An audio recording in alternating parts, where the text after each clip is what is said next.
Минатата недела објавивме дека објектот што на диво се гради на државно земјиште на Пластичарска во Скопје е при крај. Прво, општината Центар немаше фирма за рушење, па потоа МВР немаше полицајци за асистенција. За кога се создадоа услови предметот да заврши во Државниот инспекторат за градежништво. На самиот ден кога требаше да се изврши самата акција и рушење, акцијата беше пробиена. Од страна на Државниот инспекторат стигна барање да самите предмети им бидат дадени во вид. Ние како општина истото го направивме. Кога прашавме во општината Центар кој е основот за одземање на предметот од Државниот инспекторат, ни одговорија член 145 од Законот за градење. Тој предвидува одземање предмет од општината поради непостапување, но за да се случи тоа, потребен е и подпис од министерот за транспорт. А министерот за транспорт Благој Бочварски тогаш ни одговори дека не се потпишал на такво нешто. Тогаш, како е можно државата сама да постапува незаконски за незаконски изграден објект?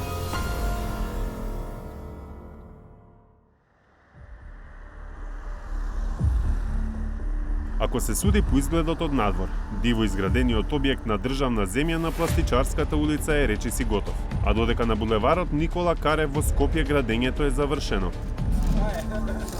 Во четвртокот, во Штип, почнуваше изградба на нов објект – канадска фабрика за автомобилски делови. Отидовме таму за лично да го прашаме премиерот Димитар Ковачевски. Како негов директор не го прашал надлежниот министер кога одзел предмет и спречил рушење дивоградба. Ковачевски кажа дека темата ќе се разгледува на највисоко ниво, но не пропушти да додаде и дека нема намера владата да се меша во општинската надлежност за рушење дивоградби, преку алузија на екс-премиерот Никола Груевски и случајот Космос. Од мене не може да добиете уверување дека ќе оди премиер да руши дивоградби. Имавме еден премиер што рушише дивоградби, сега не е тука. Така да се ќе биде спроведено во рамки на законските надлежности и точно со министерот за транспорт и врски ќе разговараме и тоа на владина седница за овој случај. На нашите прашања дали ќе побара одговорност од директорот на Државниот инспекторат за градежништво и урбанизам Фатмир Арифи, кој е кадар на ДУИ, но и од неговиот сопартиец, градоначалникот на општина Центар Горан Герасимовски, затоа што објектот не само што не е срушен, туку е речиси готов. Ковачевски не даде конкретен одговор, но посредно најави рушење. Јас ви кажав дека ќе бидат спроведени сите постапки како што веќе ги има отпочнато општина Центар. Постапката што ја има отпочната општината Центар во моментов е до фаза на решение за рушење. Но дивоградбата не се руши бидејќи, како што и јавно кажа градоначалникот, предметот им го зел Државниот инспекторат.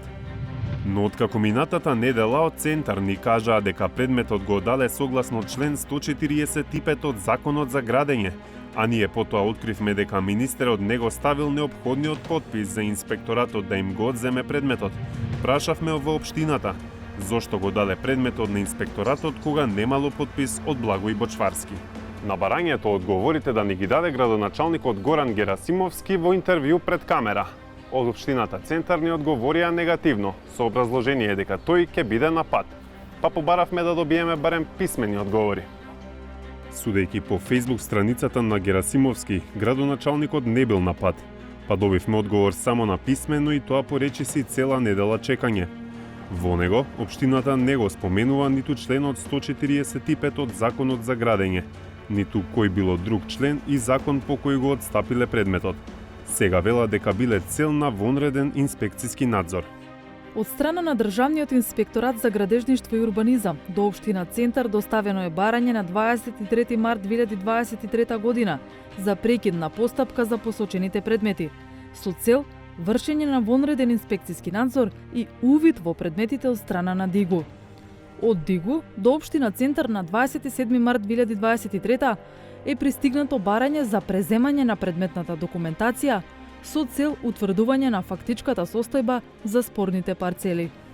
Од општината вела дека сега го чекаат записникот од извршениот инспекциски надзор, па според тоа ќе одлучат за следните чекори. А неколку дена пред одговорот од општина Центар, односно истиот ден кога првпат го соочивме премиерот со развојот на настаните на државната парцела на Пластичарска, стигна одговор од Државниот инспекторат за градежништво. Сепак, немаше ниту збор за прашањата на кои баравме одговор со недели, како на пример, кога ќе го рушат објектот на Пластичарска, туку само став за основата за преземање на предметот. По однос на предметот од општина Центар на така наречена Пластичарска, инспекторатот има постапено по поднесена представка. Градежниот инспектор од Државниот инспекторат за градежништво и урбанизам постапил по член 131 став 4 од Законот за градење и член 79 став 2 точка 1 од Законот за инспекцијски надзор и со известување до овластениот градежен инспектор при општина Центар побарал увид во документација за горе наведениот предмет. Ова првенствено значи дека од Државниот инспекторат тврдат дека постапиле по сосема други членови од закони, за разлика од тоа што го тврдат од општината Центар. Ако се погледнат законите и членовите што ги цитира Државниот инспекторат, излегува дека не е потребен потпис од министерот за транспорт бидејќи не постапувале по член 145, но има друг проблем. Градежен инспектор при вршењето на инспекцијски надзор проверува дали овластениот градежен инспектор ги врши работите согласно со овој закон. Надлежните органи на општините се должни на барање на градежен инспектор да му овозможат да изврши увид во документацијата. Во оваа законска одредба јасно пишува дека државните инспектори може да ги проверат нивните општински колеги и дека општините се должни да дозволат увид. Но никаде не пишува дека под увид се подразбира одземање на предметот од општината. Уште помалку дека со увид може да се стопира извршно решение за рушење дивоградба. Во другите одредби на кои се повикуваат од Државниот инспекторат за градежништво во одговорот до 360 степени од Законот за инспекцијски надзор, никаде не се споменува вонреден инспекцијски надзор, туку само правата на инспекторот.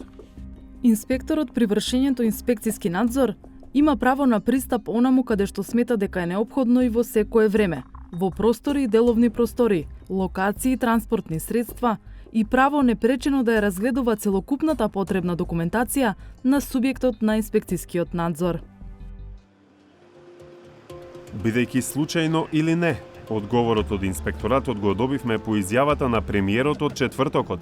Веќе следниот ден заминавме за Битола, каде се одржуваше свеченост за почеток на изградбата на автопатот коридорот 10Д. Целта овој пат ни беше да го слушнеме министерот Благој Бочварски.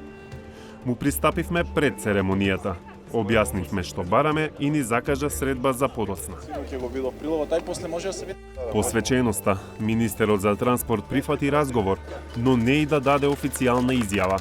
Единствено, добивме уверување дека ќе добиеме одговорот како владата ќе добие официјални информации од Државниот инспекторат за градежништво. Ова значи дека уште едно локално прашање за дивоградба на државно земјиште, кое би требало да се реши по брза постапка, станува тема на највисоко ниво за кое ќе расправаат премиер и министер и тоа на владина седница. Познати се имињата на државните функционери кои ја дозволија и ја дозволуваат оваа пародија со владењето на правото. Непознати се оние, барем не јавно, што очигледно имаат поголема моќ од државата.